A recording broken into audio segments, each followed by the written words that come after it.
Hey, Anub.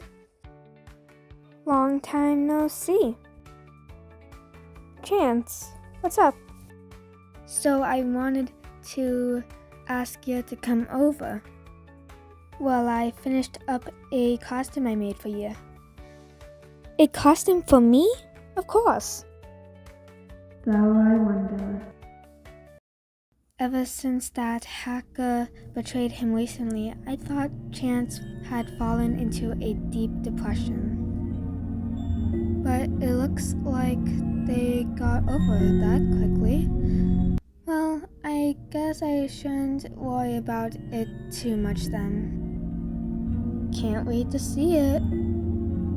Yeah, you're gonna love it. Alright, we're here. I'll give you some privacy.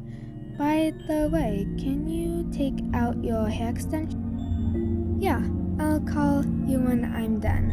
What an autocast. This is...